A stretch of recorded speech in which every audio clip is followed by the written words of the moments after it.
Hello, everybody. It is a pleasure to be here with you today.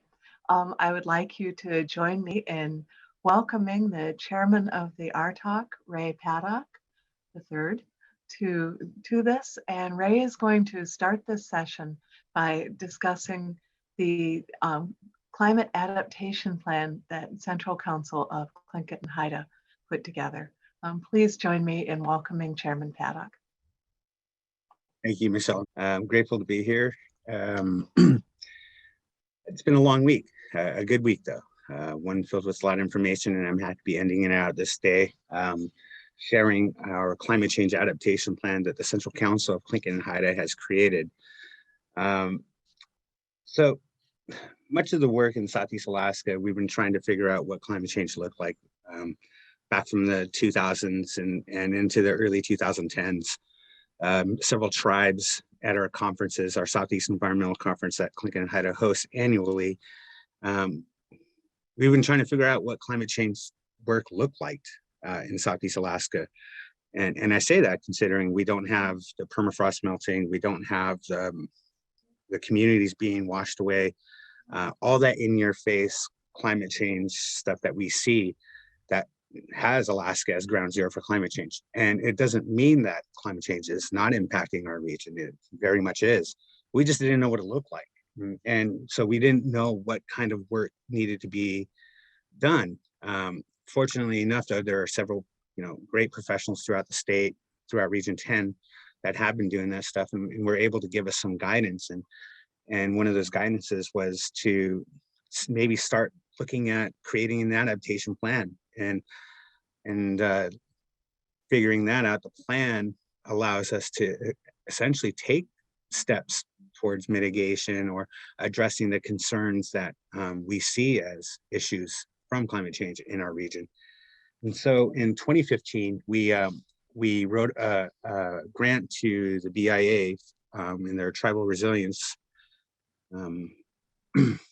dollars to host an adaptation workshop. And so we got this adaptation plan workshop going with ITEP and several other climate change environmental professionals around Region 10 to essentially teach this class for us, the tribes, the Southeast Alaska tribes. And we were going to host it in Anchorage or up north somewhere outside of Southeast Alaska to get that training. But the problem was all those issues that you see up north weren't what we were seeing in Southeast Alaska. So we reached out to tribes in Western Washington, Jamestown S'Klallam tribe, Tulalip, and a few others to get an idea of what those issues are, what issues they see as concern. And because their ecosystem, their geology, their geography is very similar to Southeast Alaska. It's a temperate rainforest with temperate climates and a lot of evergreens and waterways. And so we were able to partner with those tribes down there. Unfortunately enough, they took us in and guided us and helped us out, and gave us direction. And so that allowed us to get the training for what this adaptation plan may look like.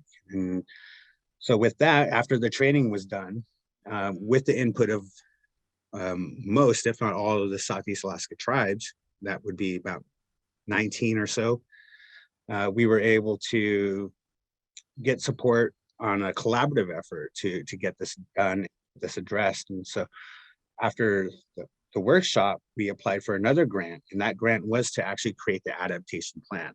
And the adaptation plan was based off the issues that we saw back in the 2015 training on a regional effort. We got that plan, and just so you guys know, I put it in the chat so you guys can see that, and I'll put the other stuff in the chat as well as I'm going along. But that's a copy of the plan. You guys feel free to take it with you.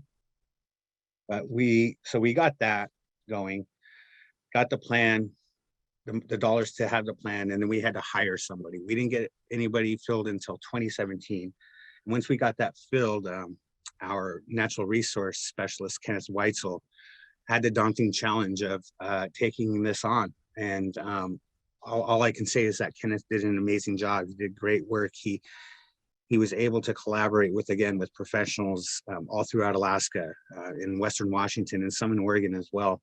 And he was able to actually get this plan done. And this is some of the stuff that you see, which is linked in the chat. And again, those issues are stuff based off priorities that we saw on a regional effort in Southeast Alaska, not an individual effort for communities. I'll get to that here in a second. But what that led to was, since we did have this plan out there, many of the tribes wanted to have it as their own, if you will. And they were able. What we did was we took the climate change adaptation plan and kind of made it into a template for other tribes to take. And so it was a filler in. And so this beginning part of this adaptation plan was to just share with the community. So they put that out there. Once we got that out there, municipalities started hearing about the adaptation plan, and they wanted a copy of it. And so this became an effort of not just a tribal effort, but one that we saw, that municipality saw as a chance to really take that and go with it and find collaborative efforts and partnerships with the tribes in their local communities as well. So we found ourselves, here's a chance now to work with your municipal governments, your local city governments, in addressing the issues that you see on the local effort. But with that came more issues. And so we brought the issues that have brought back to concern with us were a social and economic impact that climate change is going to have in our region. And so just before, we did write another grant through BIA and got the dollars to do this. And so we started to add on to the adaptation plan. We wanted to. That's what the point was to do with those dollars, was to add on to it, to create a social and economic impact aspect to the adaptation plan. And so this is a living document that's always going to be continuing, updated, and living and moving forward. But with that said, we ran into COVID just as we were getting started with that. And of course, this is the same story as many of you guys have faced. Work halted a bit. We weren't able to really get the things situated that we wanted to, but allowed us to create this adaptation plan assessment, or a strategy plan, if you will, to address the social and economic impact. I'm adding that in here right now. If I haven't already added that, you guys can check that out. I'm going to add the template in as well, as so you guys can take that with you, just to kind of get an idea. And I know we're a little bit behind schedule, but I want to just quickly share this with everyone on here for them to see what this looks like. Please take this with you, check it out, and feel free to get in touch with me. I'll put my contact information back in the chat box again. I believe everyone may have it already, but I wanted to give this opportunity to share this adaptation plan and some of the successes and some of the how would you say, the roadblocks that came in the way to ensure that this plan was done and gotten out. And we're still having some of those roadblocks right now, especially with COVID, but we've been fortunate enough to actually have this strategy plan to put back into the adaptation plan and move forward in addressing these social and economic impacts. And some of those social economic impacts could be water resources in your community. In Southeast Alaska, we had a drought for almost 2 years, and many communities were on the brink of not having any water running in their community, something we've never thought we would see in Southeast Alaska, as we are a temperate rainforest. But these are some of the things that we're adding in. And I gladly share this with the group to kind of look at, and please feel free to give us some input. And I know we're running short on time and we are behind schedule, so I will end here now, but I thank you guys very much. And again, please take a look at the plan and feel free to give any feedback, input, and comments that you guys would like to share. Thank you guys. With that, I'd like to welcome Vikki Salazar. Thank you. Thank you for having me here. And I thank you, Chairman Paddock, for your comments. And I think they're going to resonate deeply with some of what I'm going to be talking about today.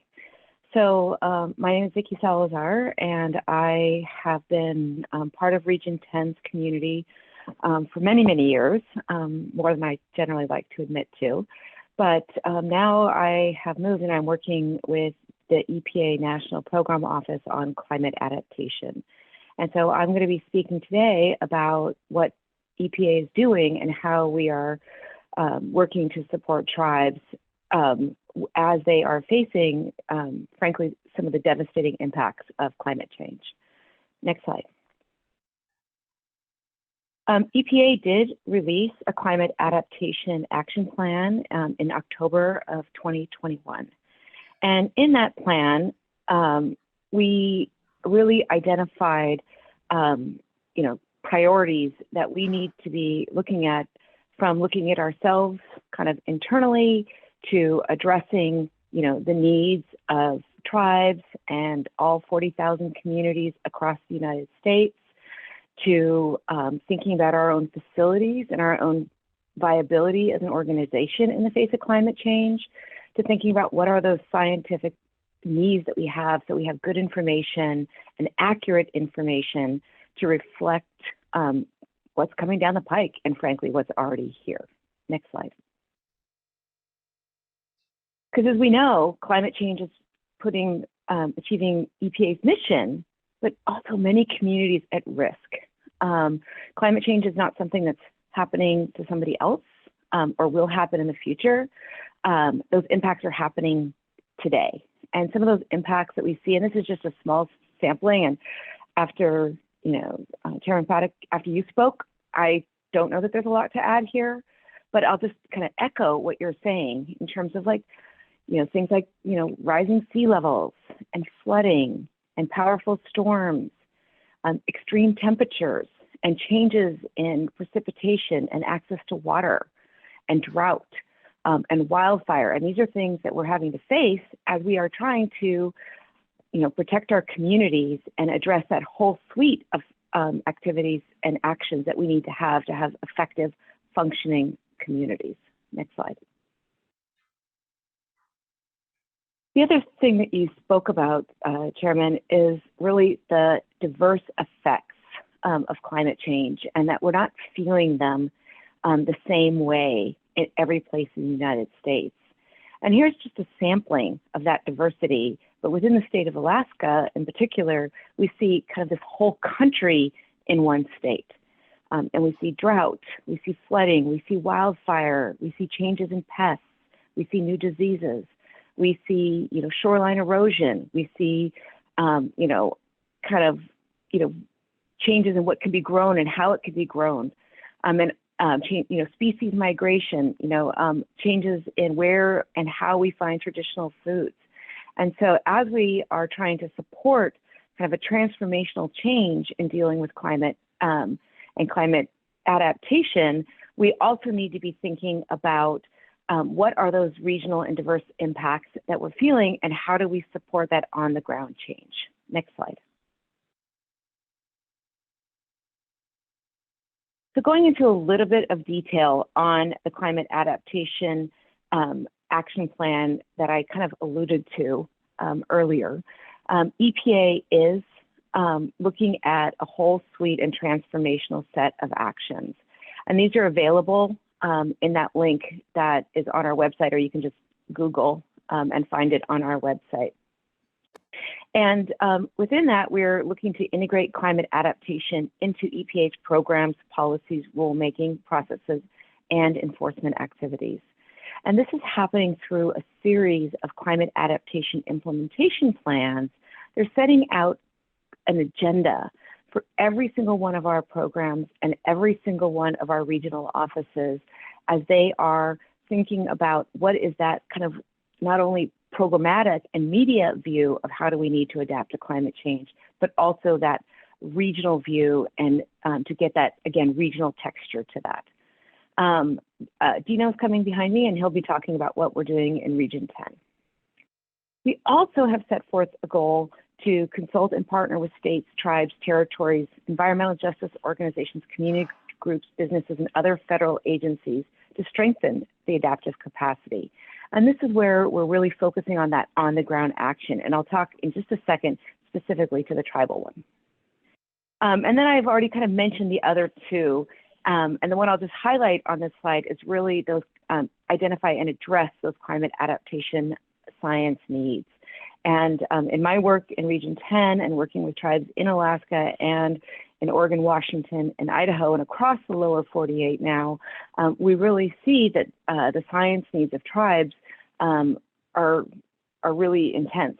And there's a lot of information we need so that we can make good decisions. And I've been hearing, today, conversation about saying, like, don't make us sit at every table. We can't be everywhere. Our tribes have lots of things to address.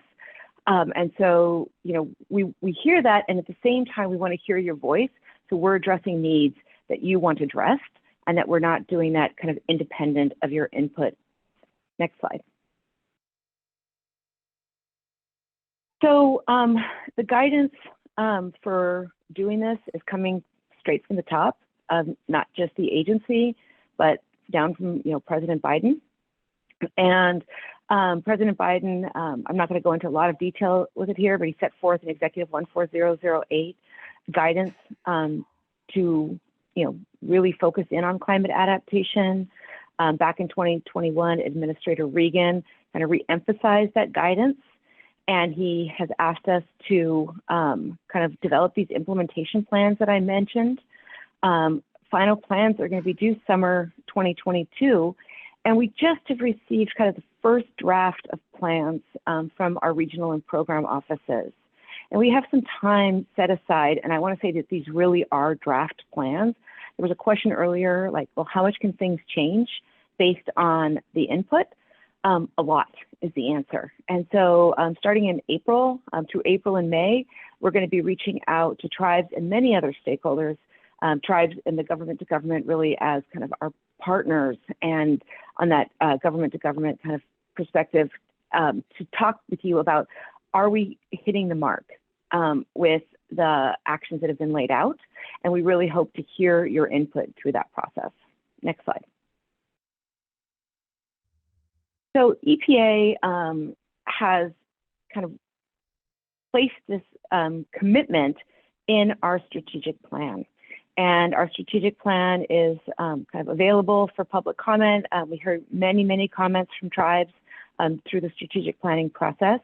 But here, I'm not going to read the whole thing to you, but I really want to highlight that by September 30th, 2026, we're going to assist. And right now you'll see an XX, but I'm going to tell you that we've set out kind of a goal of at least 400 federally recognized tribes to take action to anticipate, prepare for, adapt to, and recover from the impacts of climate change. So we will probably give lots more assistance because you actually have, you'll take the assistance and you'll do what makes sense for your communities. But our goal is to really provide a foundation where you can build for your own communities to take the actions that make the most sense. So we're going to be counting how often our assistance has resulted in something that you can actually take action on. We did some work in terms of setting a baseline for that, and we're seeing kind of across the country that baseline right now is about 100 tribes. And so we want to, over the next 4 years, quadruple that. And then we didn't want to limit ourselves. And so we said at least 400 federally recognized tribes. I think in our ideal world, we would be supporting every single tribe in the country as they are taking actions to anticipate, prepare for, adapt to, and recover from the impacts of climate change. Next slide. The last thing I just want to kind of put out there is two things. So one is, what are we looking at for assistance? And so we've defined assistance in 3 ways: funding and financial assistance, this is like grants and loans and other financial support.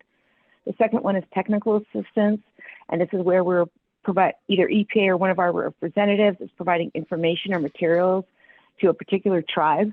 So we're kind of doing that one-on-one thing, or trainings. And these could be events held by EPA in which EPA or a representative presents climate adaptation information or materials to multiple recipients. And we know that as we kind of go down this list, the likelihood that you will have the resources, whether they be financial or capacity, or staff time or whatever those are for you to actually take action also goes down. And so, we are really looking at that as we're putting our plans together. The other thing I want to say is that, the work that's happening around climate and climate adaptation, and I mentioned earlier, it's coming down from the president, it is a whole of government approach. And so we are working really closely with other agencies, hopefully to streamline and to support tribes in a way that is more effective and takes less of your time. And I think it was Shauna who mentioned earlier, like, how many federal agencies are there and how many work groups do you want us to sit on? And so the White House Council on Native American Affairs has a tribal subgroup. And that tribal subgroup right now includes representatives from EPA, the Administration for Cultural and Heritage Protection, I think, USDA, BIA, and the CEQ, and it is actually led and chaired by CEQ and EPA. And so what they're doing together is they're looking across agency at climate adaptation plans and strategies and looking for synergies among all of those actions. They want to engage more with tribes and help support that one-stop kind of shopping. But we also want to think about how do we leverage those financial assistance so that if we can fund, planning, that somebody else can then follow up and fund implementation, so that there's a package of assistance that's directly supporting tribes. And then we also, have made a commitment to providing leadership on tribal treaty rights inclusion in the climate adaptation plans and planning efforts. So I just will now turn it over to Dino, but I just wanted to share with you some of the work that's going on and the commitment, again, from the highest levels of the government to supporting tribes as they are dealing with and addressing the impacts of climate change. Thank you, and I'll pass it to Dino. Good morning, everybody. I'd like to start off by thanking Chairman Paddock and Vikki for their wonderful thoughts. My name is Dino Marshallonis. I am located in Seattle, Washington, EPA Region 10. Next slide. So Vikki laid out a lot of great information about the national program for climate adaptation work within EPA. But I just wanted to highlight a couple of these key points that are related to the overall work that the regions have been asked to perform. Really take a look at the mission of EPA to protect human health and the environment, and how can we do that better? How can we incorporate climate change and climate adaptation into the work that we're already doing to make it more meaningful? And then how do we include and work with our partners in the region to ensure that we are advancing their safety, their communities, their resiliency to climate change, and also looking at ourselves. We have critical infrastructure within the EPA agency itself, and we need to ensure that we are adaptable and resilient to the expected changes. Finally, we want to make sure that we are holding ourselves accountable for all the things that we say that we're going to do, and that we want to ensure that the decisions that we're making are grounded in sound science. Next slide, please. So Vikki touched on a little bit of the timeline for how this work started. We were given instructions in September and worked quickly to generate a very draft plan that we provided to EPA headquarters on February 18th. We had a vulnerability assessment and implementation plan from 2014 that we could use as a foundation, but we needed to update that with the latest science, and also include, the commitments that we're going to take, these priority actions to advance our community resiliency to climate change. So the Region 10 draft implementation plan is currently with EPA headquarters. It's receiving review, and I'm excited to hear that we might receive feedback in April. And at that point, we will then shift towards sharing the document with our stakeholders and our partners in the spring, and then hopefully get everything written and accomplished by the summer of 22. Next slide. So I will just say that the overall Region 10 adaptation plan has approximately 20 priority actions, and many of them are focused towards EPA specific items and maybe are not very interesting. So I'm just going to share a few with everybody today. But wanting to highlight, as Vikki said, there's financial, there's training, and then there's technical support. And so, understanding that not every priority action is going to accommodate all of those needs, but we looked comprehensively to ensure that we were providing appropriate actions that managed all the needs that we can find. The first one I'll highlight is just using state revolving funds for Clean Water Act and Safe Drinking Water Act to fund resiliency activities. So the climate change is significantly impairing critical water infrastructure that is likely to result in communities not having safe water to drink, or having a loss of water, flooding, all sorts of issues. So we need to ensure that the money that we are providing for states and for our tribal partners is used to protect these systems, to update them so that they are more resilient to the expected changes that we're seeing. So just want to reiterate that this funding is for tribal communities as well as non-native communities. Next slide, please.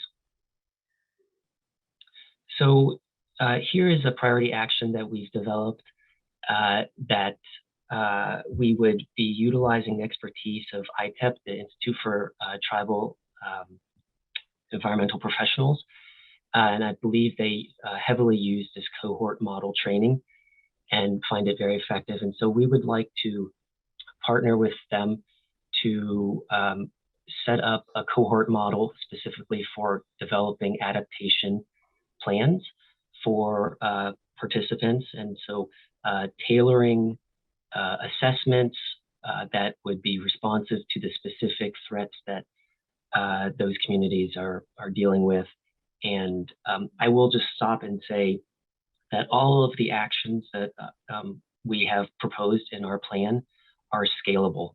So depending on the funding that we are able to receive and then distribute, and the resources that we are able to get as an agency, sharing those, more training, more technical support, more funding that we could provide to address all of these critical needs. And next slide. And the last priority action that I'd like to highlight deals with supporting tribes and states with adaptation to wildfire and smoke. Unfortunately, the last couple of years have been particularly bad in the lower 48 for wildfire. We've seen a lot of human health impacts and a lot of devastating fires that have destroyed large swaths of ecosystem. And it will take a long time for all of that to recover. But we need to ensure that as these events happen more frequently and they become larger in magnitude, that the communities that are in these areas are safe and that they have a plan to stay safe during some of these extreme events. Next slide. Like I said earlier with the timeline, this is really just the beginning. And it's really the start of more of an invitation that we will want to lean on the expertise of our tribal partners to help us, because in fact, EPA is relatively late to the game and we have a lot to learn from everybody. So, I think in the coming weeks and months, we will be able to share our plan and then start to have some conversations about if what we've proposed to do in these very draft implementation plans are on point and where they can be improved. And with that, I will invite Ray and Vikki back on to answer any questions, and I thank you for your time. Thank you guys very much for your presentation.